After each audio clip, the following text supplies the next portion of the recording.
Okey. Isra Mi'raj. Isra Mi'raj yang buat tempat ini tempat yang paling penting di dunia. Tapi sebelumnya ini benar-benar tempat yang paling penting di dunia. Menurut saya, dan nanti saya akan membuktikan itu,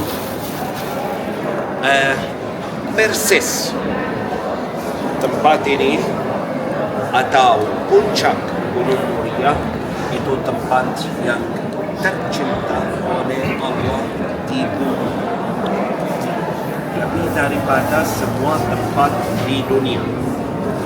Kenapa? Satu, Ibrahim alaihissalam dia terima wahyu untuk mengkorbankan anaknya siapa? Ismail alaihissalam. Pergi ke Makkah atau ke Ummul Qura dan coba untuk mengkorbankan anaknya, tidak jadi. Allah menurunkan satu domba yang besar, itu sama domba yang dikasih oleh siapa seperti kurban. Mari kita cek kalau kalian ingat atau enggak.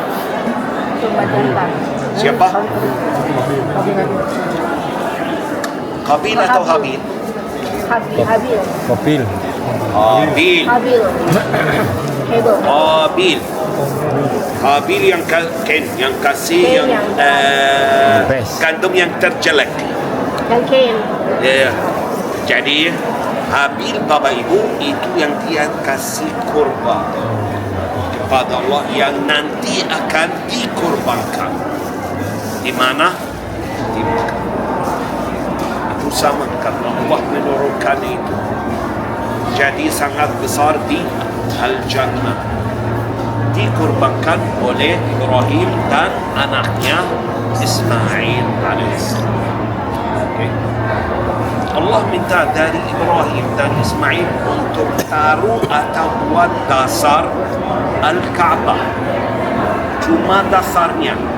Mereka bawa batu-batu dan 1, 2, 3, 4 dengan ukuran yang dikasih oleh Allah kepada Ibrahim alaihissalam untuk buat Al-Ka'bah. Cuma dasarnya, tidak ada bangunan. Satu baris, bukan 2, 3 atau cuma satu baris. Nanti mereka mulai tambah sampai jadi Al-Ka'bah yang kita lihat hari ini. Okay? Ibrahim alaihissalam kembali ke sini. Allah minta darinya dan dari Ishaq alaihissalam untuk buat dasar Al-Masjid Al-Aqsa. Dasar Al-Masjid Al-Aqsa. Jadi dasarnya bukan di seperti bawah seperti kebanyakan orang pikir.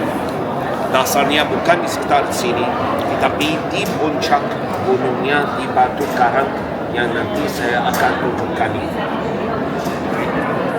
Buat dasarnya, nanti orang mulai datang ke sini, tetapi orang siapa?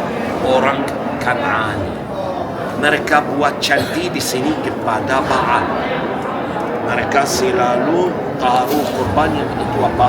Gandum yang kering untuk membakar itu, untuk selalu ada asap yang akan naik ke langit untuk Baal bisa terima itu. Tapi Sulaiman dan Daud dan Sulaiman datang. Mereka punya satu barang yang penting sekali yang Allah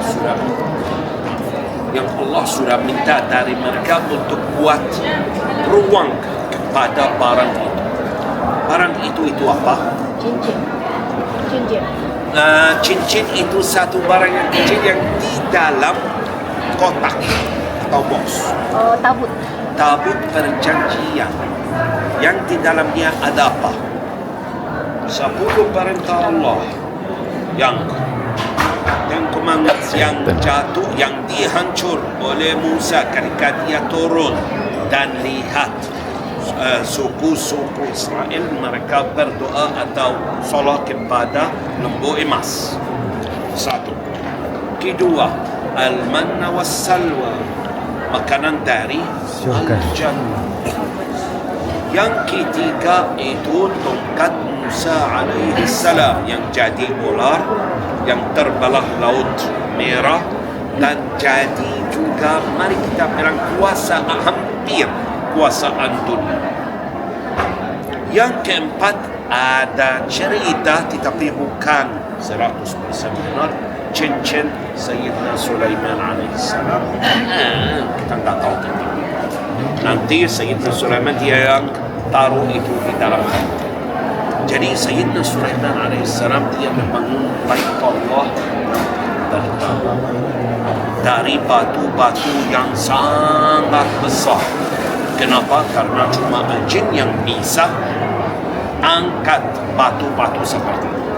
Salah satu batunya Bapak Ibu itu hampir 20 meter di luar halaman Al-Masjid Al-Aqsa. Okay. Yang itu dasar tembok semua Al-Masjid Al-Aqsa. Beratnya lebih dari 577 ton. Jadi sampai hari ini tidak ada satu kren yang di dunia yang bisa angkat itu. Panjangnya 15 meter, tingginya 8 meter, dalamnya 12 meter. Satu batu. Pasti tidak ada yang manusia yang bisa angkat itu kecuali al-jin. Jadi sampai mereka membangun itu, buat itu indah sekali, buat satu ruang yang namanya ruang Maha Kudus untuk taruh di dalamnya tabut perjanjian. Lama sekali buat. Sulaiman alaihissalam dia meninggal ketika umurnya hampir 150. Al-jin lanjut dengan bangunnya sampai tongkat Sulaiman dimakan oleh siapa? Saya bilang dimakan oleh siapa? Itu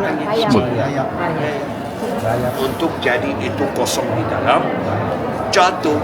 Al-jin tahu dia sudah meninggal, jadi kita sudah free. Tapi siapa yang masih punya bagaimana Sayyidina Sulaiman bawa itu orang-orang yang dibawa, yang jadi nanti orang namanya atau kelompok orang Samaria.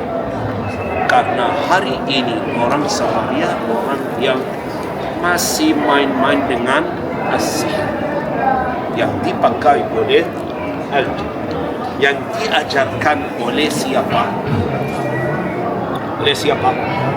Harut wa Marut yang mereka tempat tinggalnya sampai hari ini di mana? Di bawah kota yang namanya Babel, mana tempatnya tidak ada yang orang tahu. Okay. Sampai yaumul qiyamah akan terjadi. Jadi tempat itu dihancurkan oleh siapa? Oleh satu orang yang namanya satu raja yang namanya Nabukhadnezzar, yang dia hancurkan bait Allah yang pertama, dan dia ini penting, dia sembunyi tabut perjanjian di tempat yang sampai hari ini tidak ada yang orang bisa menemukan. Kenapa? Karena itu barang yang bisa kuasai dunia dari ini. Allah tidak izinkan untuk orang Yahudi untuk lakukan itu atau orang yang lain. Kenapa? Karena mereka jadi orang kafir. Mereka tidak mau percaya, mereka mau percaya hal yang lain yang kemarin saya menjelaskan tentangnya, yang itu Yakub. Tiket membebaskannya itu Yakub kepada mereka, itu yang mereka pikir seperti orang Kristen. Tiketnya itu siapa? Katanya Yesus. Karena percaya Yesus langsung masuk surga. Mana? Jadi kita harus lakukan apa dengan Sayyidina Muhammad? Hebat. Jadi gak ada bait lagi, gak ada haikal lagi, gak ada masjid lagi. satu orang atau satu raja Arab yang bapaknya Yahudi, ibunya bukan Yahudi. Bukan. Saul itu sebelum Sayyidina Daud. Talut yang di dalam Al-Quran namanya Talut. Tapi bukan dia. Namanya Herodes. Dia membangun Bait Allah yang kedua, tetapi Bait Allah yang kedua itu bukan lengkap. Kenapa enggak ada takut perjanjian di dalamnya? Jadi enggak ada tujuan untuk salatnya. Tetapi sekali lagi orang Yahudi suka ganti-ganti agamanya, bagaimana cara hidup. Beda daripada kita. Orang Muslim. 70 tahun dihancurkan oleh orang Romawi tetap rata. Ini yang sekarang yang itu penting sekali untuk ditanggung. Satu, kenapa Allah minta dari Ishak dan Ibrahim untuk membangun tempat ini? Kenapa Sulaiman alaihi salam dia membangun Bait Allah yang pertama di sini? Kenapa kota Baitul Maqdis jadi kiblat semua? Ini penting. Semua agama yang monoteistik yang di dunia untuk Yahudi, Kristen dan Muslim pertama. Okay. Kenapa semuanya selalu ke kota Baitul Maqdis?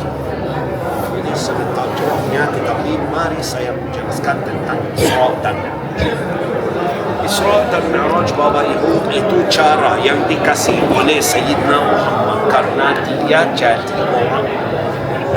Dia hampir mau membebaskan tentang agamanya yang sekarang, yang kita punya. Kenapa? Satu, nama tahunnya itu tahun Amul Huzni. Kenapa Amul Huzni? Sedih ditinggal. Bu Eli, jangan ganggu turnitarku.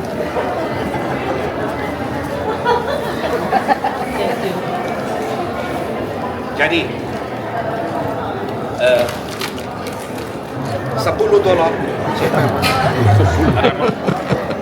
Allah يسعدك ya Rabb.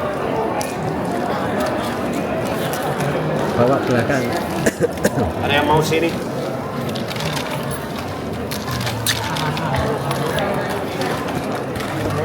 Satu-satu dia mau kasih orang yang lain juga.